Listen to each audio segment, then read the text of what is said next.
दोस्तों स्वागत है आपका डीजेड अकाउंटिंग स्कूल में। आज की इस वीडियो में हम डिस्कस करेंगे स्टॉक टर्नओवर रेशो के बारे में। स्टॉक टर्नओवर रेशो होती क्या है, इसे हम कैसे कैलकुलेट करते हैं और इसके कैलकुलेट करने के एक बिजनेस में क्या बेनिफिट्स हैं, और लास्ट में हम एक एग्जांपल के द्वारा भी देखेंगे कि स्टॉक टर्नओवर रेशो को हम कैसे कैलकुलेट करते हैं। तो सबसे पहले बात करते हैं स्टॉक टर्नओवर रेशो होती क्या है।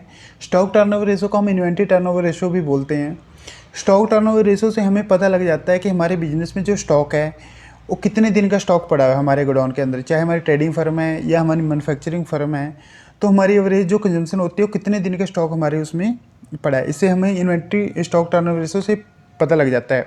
अगर हमारी रेशो ज़्यादा कम होगी तो इसका मतलब हमारा जो स्टॉक है वो काफ़ी दिनों तक हमारे गोडाउन में पड़ा रहता है, जो बिजनेस के लिए अच्छा नहीं है, क्योंकि इसमें हमारी काफ़ी सारी वर्किंग कैपिटल फंसी रहती है। तो अब बात करते हैं कि स्टॉक टर्नओवर रेशो को हम कैसे कैलकुलेट करते हैं। तो जो स्टॉक टर्नओवर रेशो या इन्वेंट्री टर्नओवर रेशो का फार्मूला है वो है COGS divide by average inventory. अब COGS की फुल फॉर्म होती है कॉस्ट ऑफ गुड्स सोल्ड। तो कॉस्ट ऑफ गुड्स सोल्ड को हम कैसे कैलकुलेट करते हैं। ओपनिंग स्टॉक, जितना भी आपके पास ओपनिंग स्टॉक पड़ा था उसमें परचेज को प्लस करना है, जो भी आपने मटेरियल परचेज किया पूरे साल के अंदर, और क्लोजिंग स्टॉक को माइनस कर देना उसमें से। तो आपकी क्या आ जाएगी, COGS आ जाएगी, यानी कॉस्ट ऑफ गुड्स सोल्ड आ जाएगी। उसको डिवाइड करना है एवरेज इन्वेंट्री से, यानी कि आपके पास जितनी ओपनिंग इन्वेंट्री थी और जितनी क्लोजिंग इन्वेंट्री, उन दोनों को प्लस कर देना है और 2 से डिवाइड करके अब एवरेज इन्वेंट्री आ जाएगी, एवरेज स्टॉक आ जाएगा। और कॉस्ट ऑफ गुड्स सोल्ड को एवरेज इन्वेंट्री से आप डिवाइड करेंगे तो आपकी स्टॉक टर्नओवर रेशो आ जाएगी। तो यहाँ पे जो आपकी स्टॉक टर्नओवर रेशो आएगी ये आपकी टर्म्स में आएगी। जैसे हम एक एग्जांपल के द्वारा जान लेते हैं। अगर आपकी COGS है 2 लाख, यानी कि आप opening stock plus purchase minus closing stock करके आपकी फिगर्स आ जाती है COGS के, 2 लाख आ जाते हैं। ओपनिंग स्टॉक आपका 65,000 है, क्लोजिंग स्टॉक आपका 35,000 है, तो आपका एवरेज स्टॉक कितना आ गया, 50,000 आ गया। मतलब टोटल 1 लाख होगा, 2 से डिवाइड करेंगे तो 50,000 आपका एवरेज इन्वेंट्री आ गया, एवरेज स्टॉक आ गया।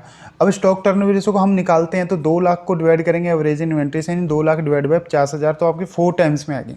अब स्टॉक टर्नओवर रेशो आपकी टाइम्स में आएगी। अब इससे क्या है, स्टॉक टर्नओवर रेशो से हमें एवरेज स्टॉक होल्डिंग पीरियड से पता लग जाता है। यानी कि स्टॉक टर्नओवर रेशो को हम एवरेज स्टॉक होल्डिंग डेज अगर पीरियड्स है उसको निकालने के हम यूज़ करते हैं। तो ये होल्डिंग पीरियड्स होता क्या है एक्चुअली, इससे हमें पता लग जाता है कि हमारे पास जो स्टॉक है वो कितने दिनों का पड़ा है हमारे गोडाउन के अंदर।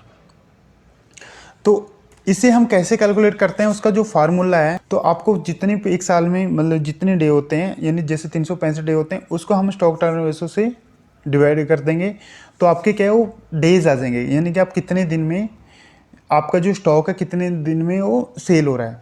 तो जैसे हम अब एग्जांपल के द्वारा यहाँ जान लेते हैं। जैसे अभी हमारे पास एक साल में कितने दिन होते हैं, 365 डे होते हैं, और स्टॉक टर्नओवर रेशो हमारी कितनी आई थी, 4 आई थी। अब स्टॉक होल्डिंग पीरियड, यानी हमारे पास गोडाउन में कितने दिन का स्टॉक पड़ा है वो हम इससे निकाल लेते हैं। एवरेज मतलब कितना हमारे पास स्टॉक पूरे साल में एवरेज कितने दिन का स्टॉक रहा है, तो हम 365 को 4 से डिवाइड करेंगे तो 91.25 डेज आ गया, यानी 91 डेज आपका आ गया है, जो कि मतलब फिगर हाई है। अगर हमारी सपोज करो स्टॉक टर्नओवर रेशो ज़्यादा होती तो बिजनेस के लिए अच्छा होता, क्योंकि उसके डेज हमने कम स्टॉक गोडाउन में रखना पड़ना था और वर्किंग कैपिटल कम लगनी थी हमारी उसमें गोडाउन में रखने, जो स्टॉक में हमने इन्वेस्ट किया है। अब यहाँ पे बात करते हैं कि हाई रेशो क्या इंडिकेट करती है और लो रेशो क्या इंडिकेट करती है। जो स्टॉक टर्नओवर रेशो अगर हाई होगी तो उससे क्या इंडिकेट है और लो होगी तो क्या इंडिकेट है। जैसे मैंने बताया कि जितनी हाई होगी हमारी जो स्टॉक टर्नओवर रेशो जितनी हाई होगी उतना होल्डिंग पीरियड हमारा कम आएगा, जो कि एक बिजनेस के लिए अच्छा है, क्योंकि इससे हमारी वर्किंग कैपिटल उसमें कम फंसी रहती है और हमारी लिक्विडिटी बिजनेस में अच्छी बनी रहती है।